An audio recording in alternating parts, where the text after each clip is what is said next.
Police अधीक्षक निखिल पिंगळे यांनी सातारा जिल्ह्याचा पदभार स्वीकारल्यानंतर सातारा जिल्ह्यातील अवैध धंद्यांवर कारवाईचा बडगा उचललेला होता। पोलीस ठाण्यांच्या कारभाऱ्यांना अवैध धंदे बंद करण्याच्या सूचना दिल्यानंतर जिल्ह्यात खुलेआम चालणारे मटक्यांचे अड्डे बंद झाले होते। मात्र 4 महिन्यांच्या विश्रांतीनंतर आता मटकेवाले एखाद्या भाजीवाल्यासारखे रस्त्यावरच बसू लागलेले आहेत। सातारा शहरातील राजवाडा परिसरातील आळूचा खड्डा या ठिकाणी एका टपरीवर खुलेआम आकडा लपवण्याचा प्रताप चालू झाला आहे।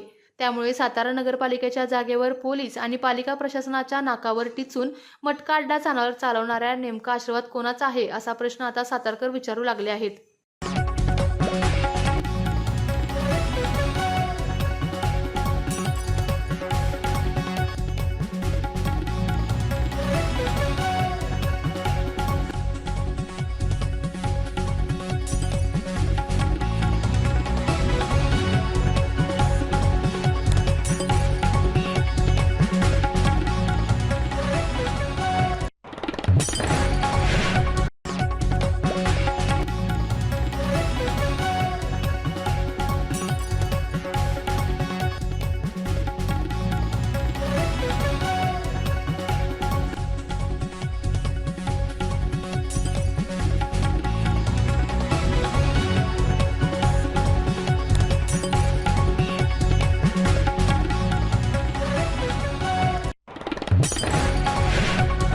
आपल्या तालुक्यातील जिल्ह्यातील बातम्या सर्वप्रथम पाहण्यासाठी आजच सातारा न्यूजला YouTube चॅनलवर सबस्क्राइब करा, लाईक करा, शेअर करा आणि बेल आयकॉन प्रेस करायला विसरू नका।